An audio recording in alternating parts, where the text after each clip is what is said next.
Hey, so we have some nice fresh Phoenix oyster mushrooms. We got about 3 pounds or so here, it looks like, that we're not going to be able to eat fresh. So we're going to go ahead and dehydrate them. I'm going to show you all how to do that. It's a super simple process that helps you preserve your mushrooms.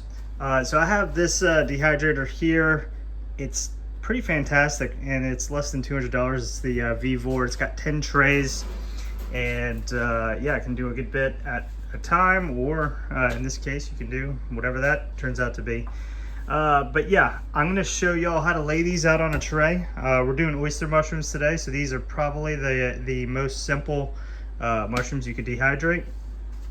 But yeah, we'll lay it on the tray and I'll explain how I approached it with this dehydrator. All right, so what I normally do is I just take my mushroom caps here, and wherever they start to get woody, I will break them off. So you can see this one right here, it's woody to about right here. I just pop that off and I'll break it into nice sizes that I may want to eat it at later on. So obviously the bigger it is, you know, the harder it's going to be able to put into any type of jar or bag or whatever. So I like to break them into kind of manageable sizes.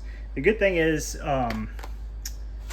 you know, if it's a little too big, they break apart even easier once they're dehydrated. But what I'll do is I'll just space them out, just something like this here.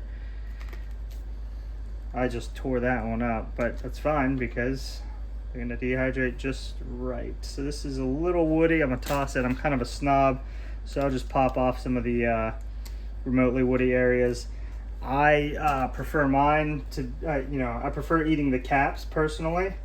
But if you don't mind eating more of the stems, or if you have a mushroom like a king blue oyster or something like that, then yeah, definitely put more of the stem on there to dehydrate.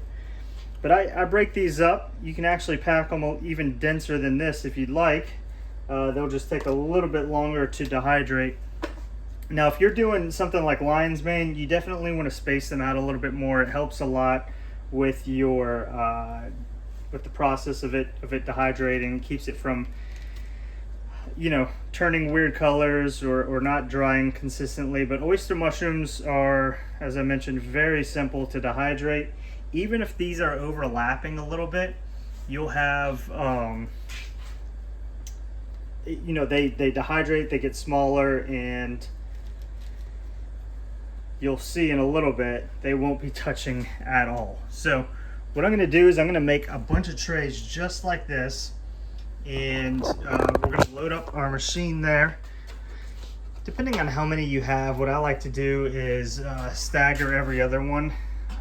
So we'll throw them in here.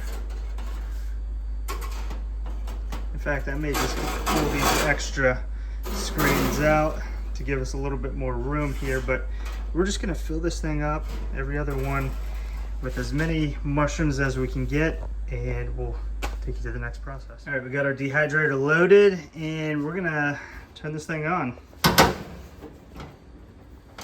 All right, so we pop it on right here. I keep mine at about 122 degrees. This thing, let's see. So it jumps between, you know, what is that? About 9 degrees or so. But I like mine around 122 Fahrenheit. And within about 12 hours or so, these oysters are going to be dehydrated. So yeah, I would say anywhere between about 110 and 125 or so is a sweet spot to dehydrate it at. You don't want to overdo it, but at the same time, you don't want to underdo it as well if you want to get them done in a right amount of time. So we're going to give this about 12 hours, check back in the morning, and see how they turn out. All right, we're sitting at about 13 hours or so since I put these in. In fact, they, you know, you could probably get away with less, but let's pull them out, take a look. It looks pretty great. As you can see, they're kind of much smaller, but what you're looking for with these is just like a nice little, sounds great, snaps great. There's really no play in these, you really want it to be completely dried out if possible. Now, there's a couple ways to store these. I oftentimes store them in these. If I'm going to go ahead and sell them at like a farmer's market or something like that, I'll throw an ounce in here. If you're keeping them at home, I think a mason jar is probably your best bet because that really seals it. These, I think even if you seal these well, it's not near as good as a mason jar. I always encourage either way, throw in one of these silica packets here.